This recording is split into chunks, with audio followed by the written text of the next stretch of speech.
Good day, and welcome to another chapter of the February of History. The March of History. The February of History.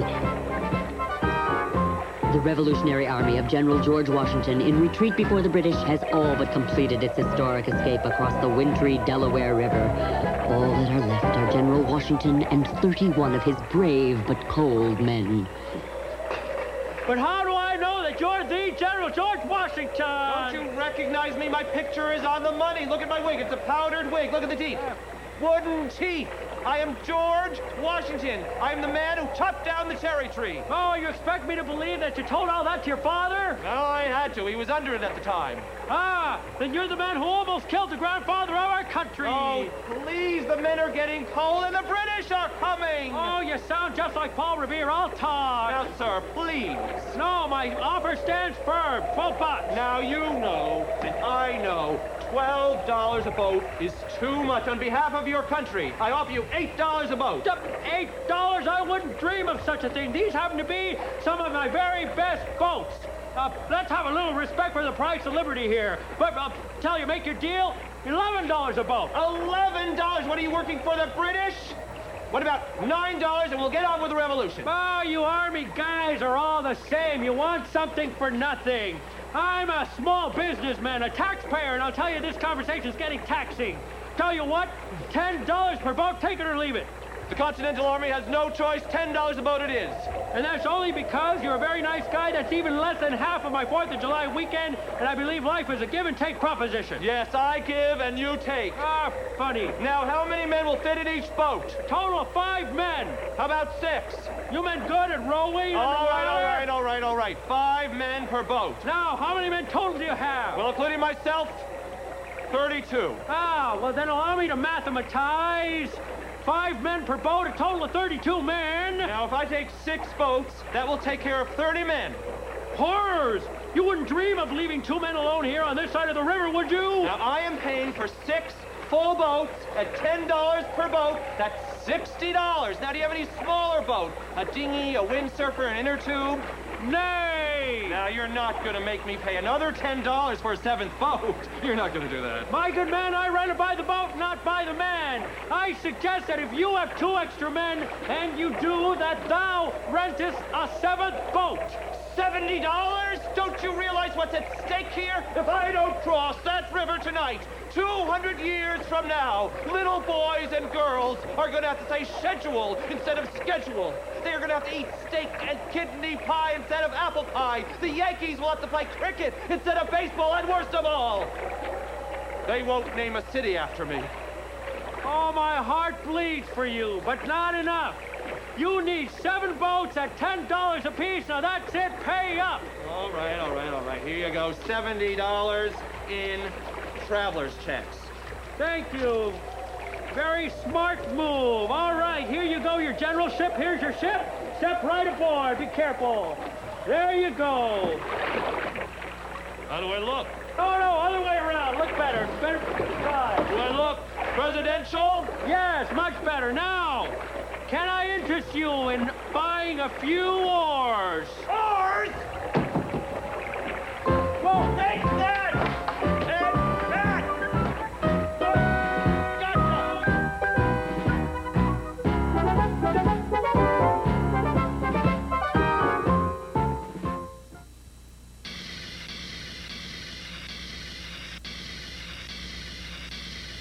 Convex.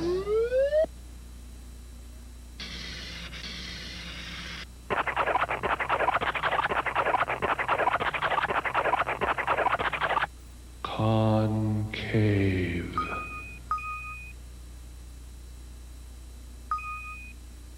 And now back to the March of History.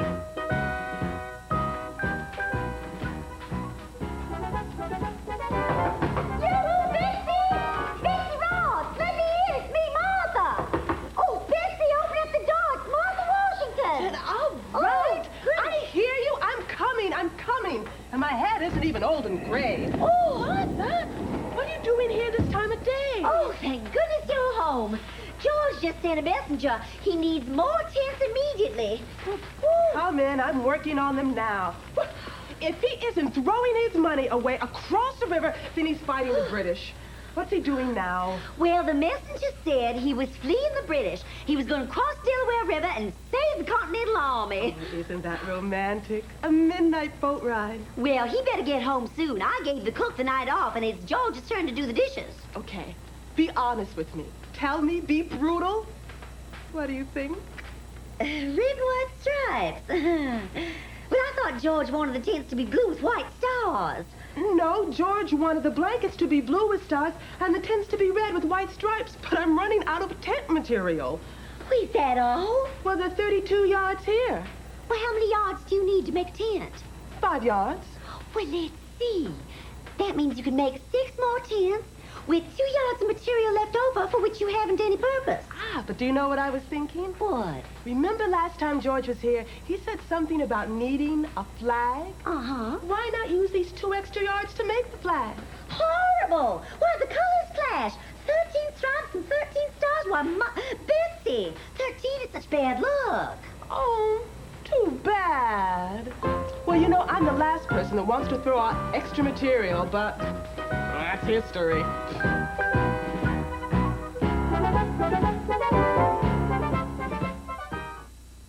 Convex. Concave. Convex. Concave. Convex. Concave. Convex. Okay, you guys, check and see what 32 divided by 5 is this time. And now the march of history continues. Yankee Doodle went to London just to ride the pony. Stuck a feather in his cap and called it macaroni. I'd like to propose a toast to General Cornwallis. Oh, yeah. And to General George Washington, who cheated fair and square. My husband, cheater? That's right. He was supposed to stand and fight in New Jersey, but instead he snuck across the Delaware River, and now look where we are. Just wasn't cricket. Oh, General, there. Look on the bright side. And you with that crazy flag, who would have thought anyone would have rallied behind those stars and stripes, red, white, and blue? Why, that color combination is perfectly preposterous. I rather liked it. I should have known you have all the taste of 3-toed frog. No, Martha, I don't know. Well, here's your check, General Cornwallis. Check? Why should I have to pay the check? You lost the war, old boy. You lose the war, you have to pay the check. Don't worry, it's deductible. But that's not fair. You won the war. You're the one who's celebrating. You should pay the check. Besides, I have to surrender my swell sword. Oh, neato! This makes it official! Wait, I can't possibly pay this check. It's for $32, and I don't have enough money. What? No traveler's checks, credit cards? You mean you left home without it? I left them in my other tunic. Well, there's a mountain of dishes in the kitchen just waiting to be washed. Dishes? I can't do dishes. I'm British. I declare I have an idea. Your last idea cost me my job. Since this is the new land of equality, why not divide the check amongst the 5 of us equally? Let's vote on it. Now, George, we did all have the same thing after all. Well, providing it's cheap enough, I like the idea. Well, there are 5 of us, and the check is $32. All we have to do is divide 32 by 5. Oh, no, I have a feeling I've done this before. So do I. Last time I divided 32 by 5, I could only make 6/10. Strange, when I divided 32 by 5, I had to rent 7 boats. But this time, we're dividing $32 by 5. I'm beginning to like this idea more and more. $32 divided by 5, that's $6.40 exactly. Oh, what a coincidence. I happen to have $6.40 in my purse. Oh, So do I. Wonderful. Ditto. Fantastic. Well, you know something? That is an amazing coincidence. I mean, can you imagine 5 people all with the same amount of money in their pockets? Now, that is a moment in history. Sort of.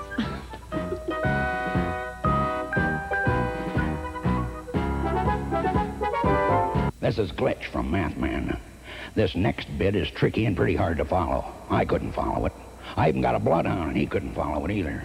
Pay close attention, and if you follow it, call me or the Bloodhound and let us know. Thank you very much.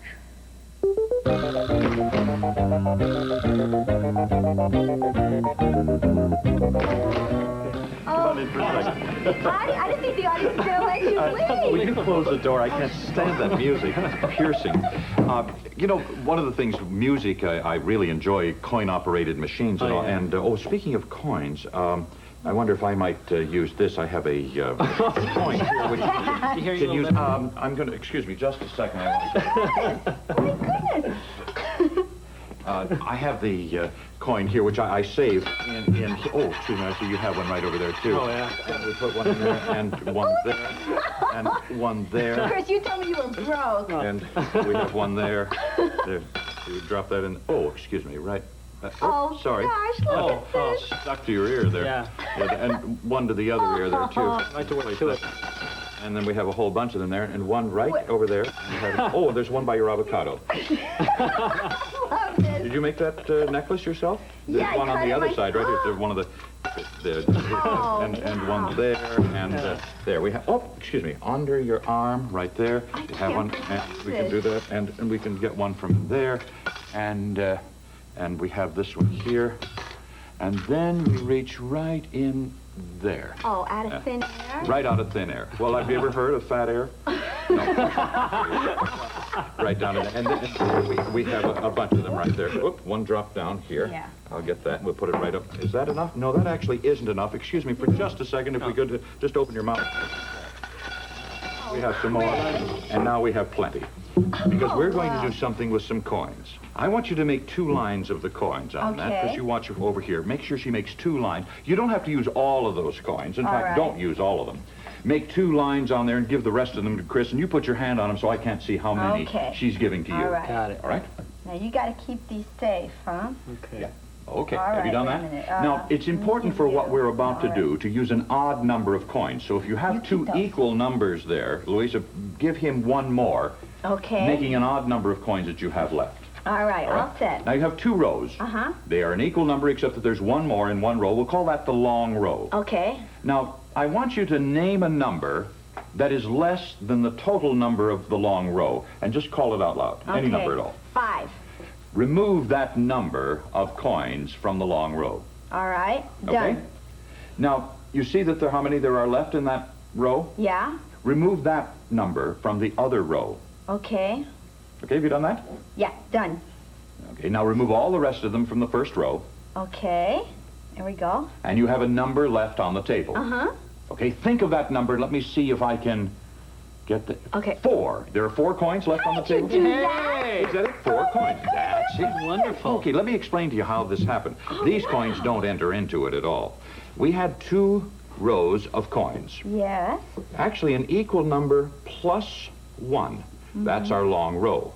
Now, when you chose the number last time, you chose 5. Just for demonstration, let me show you it can be done with any number. Let's suppose this time you said 4. Okay. I would ask you to remove 4 coins from that longer row. Uh-huh. I then have an equal number plus this group, which is 1 less than the original number. You see? I then got you to remove an equal number from the other 2 rows, and the answer will be 1 less than the original number that you picked. Every time? Every time. You try it yourself. Is that magic? That's mathematics. He's got the answer. Excuse me, Mr. Blackstone. There's, well, could you please turn the snakes back into canes? Oh, no. The hazards of magic. I read about that in the Let's book try once, I this. think. This is so neat. Odd. Odd. Even. Odd. Even. Even. Even. That's odd.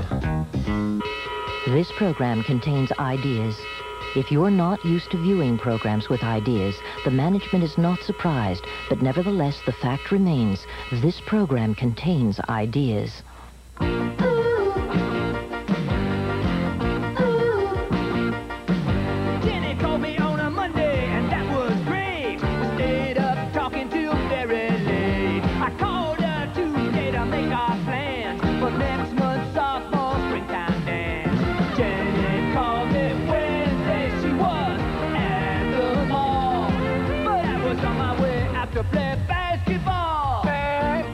Dad play basketball? I scored 3 home runs. 3 home runs?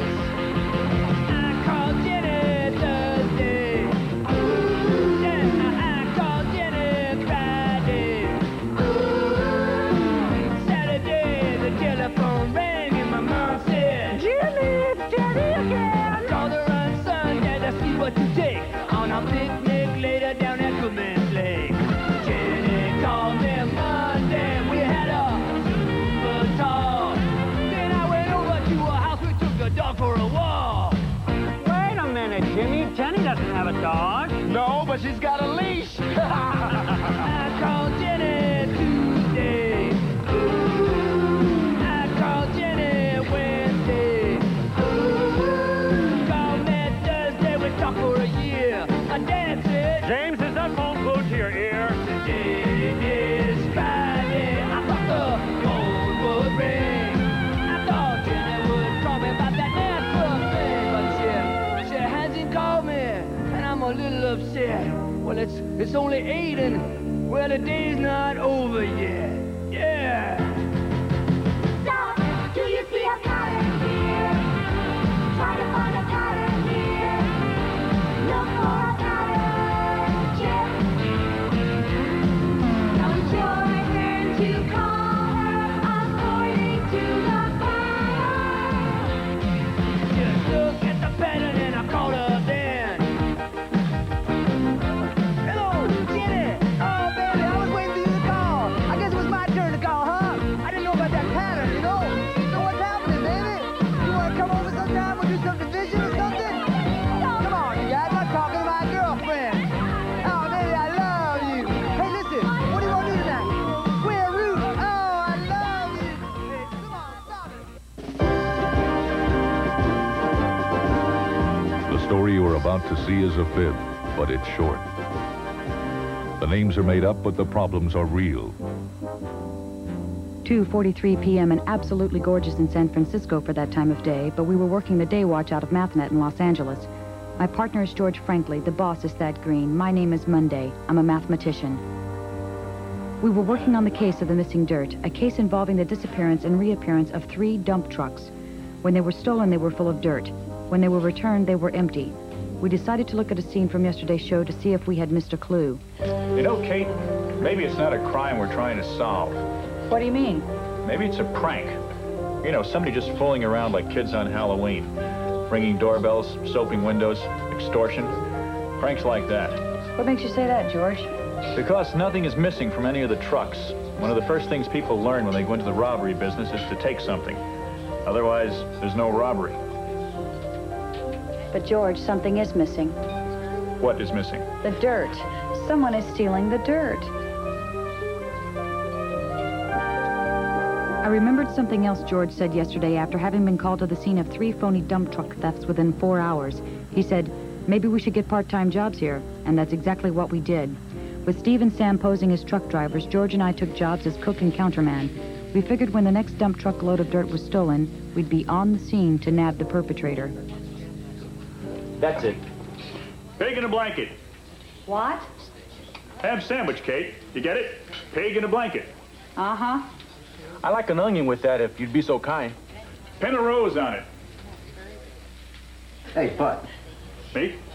What's the story with this bill? I bought a hamburger that your menu clearly says costs $3. Yes, sir. That's one of our best sellers. So what's this total? That's right. $3.20. What's the 20 cents for? Tax. I didn't have tax on my burger, just ketchup. You know, the money that goes to help support our governments. It doesn't say anything about tax on the menu. Sales tax is 6.5%. Uh-huh. To find how much the tax amounts to, we have to find 6.5% of $3. To do that, we multiply $3 times 0.065, and we get 0.195. That's 19.5 cents. Round that up to 20 cents, and we get, see? $3.20. Well, thank you for the arithmetic lesson. And here's your $3.20. No tip? Order up, George. Cup of mud with that? No. I'd rather have a cup of coffee. We had been working at the stakeout for 2 days, and not one other truck had been stolen. Maybe we were taking the wrong approach to this problem.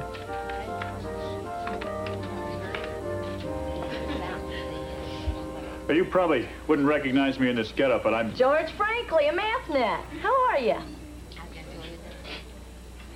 Fine, Gussie. Any more trouble with your truck? Not a lick. Gussie, was there anything special about that dirt you were hauling? No, it was just, you know, dirt. Hi, Gussie. Hey, Ernie. Hey, Mr. Franklin.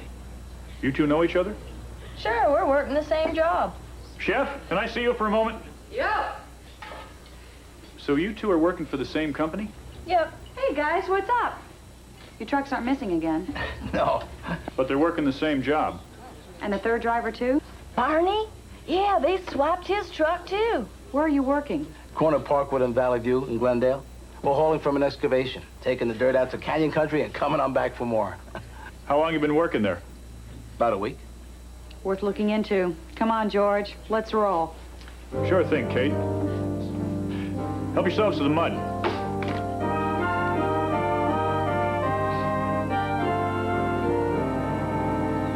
Thanks for taking the time, Mr. Rourke. Not at all. Always happy to cooperate with the mathematician. When 3 of your trucks were borrowed yesterday, the loads of dirt they were carrying were stolen. Can you beat it? I've been in the building business, man and boy, and I've never heard of anything so strange. Anything special about this soil? No, I don't think so. I noticed the numbers of the trucks that were taken were 2, 6, and 10. Does that suggest any kind of pattern that might be helpful in figuring this problem out? 2, 6, and 10. There's a difference of 4 between the truck numbers. Well, over here. We've divided the excavation into 4 quadrants, A, B, C, and D. I'm using 12 trucks to load from the site. Uh-huh. To facilitate speed in loading, truck number 1 is loaded from here, truck number 2 from quadrant B, truck number 3 from C quadrant, etc. Then what we find is... May I?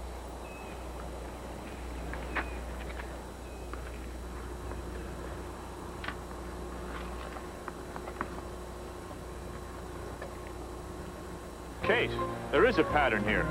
Right.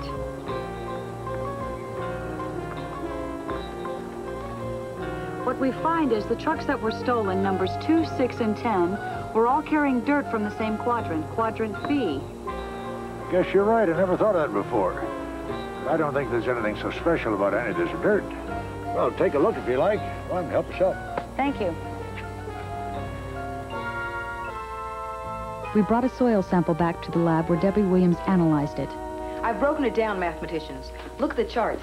What did you find? Gold ore? Uranium? Traces of crude oil? Dirt. Dirt? Dirt. Nothing very unusual. It's got the normal mixture of organic and mineral matter, but nothing out of the ordinary. It has a slightly lower than average pH. It's at about a 5. 7 is normal. But that means that the soil is a little more acidic. But that's not unusual for this area. Did you check it against the samples from the other 3 quadrants, Debbie? Sure. It's the same. Why would anybody steal truckloads of dirt? Beats me. Maybe he just digs dirt.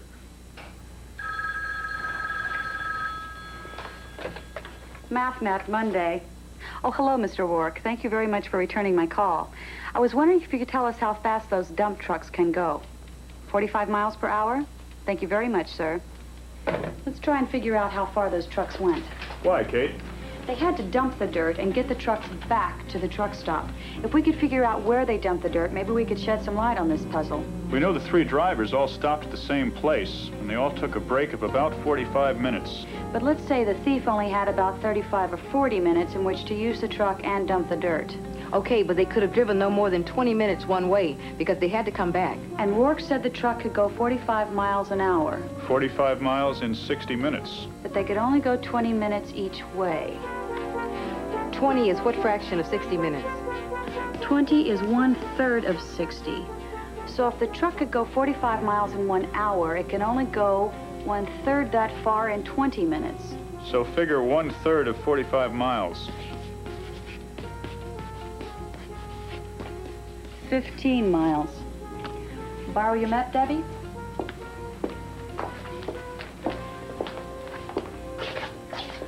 First, let's look at the scale. On this map, 1 inch represents 1 mile. So 15 inches would be 15 miles. Here's where the trucks were taken. So set the compass radius at 15 inches, and that'll show us where he might have dumped the dirt. We don't know it was a he. Good point. Well, he or she wouldn't have dumped it on the freeway or in downtown Glendale, or we would have heard about it. They may have dumped it somewhere up here. Abandoned gravel pits. Gravel pits. They could have dumped it there and no one would ever notice. Let's get out there. After searching the abandoned gravel pit to no avail, we finally spotted something unusual. We decided to take a closer look.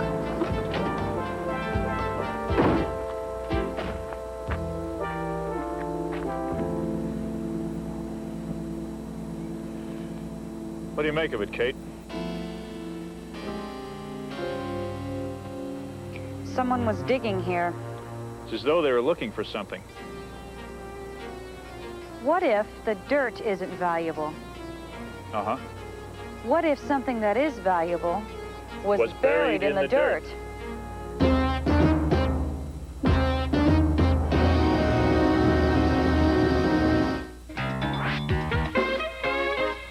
What makes the trapezoid so special?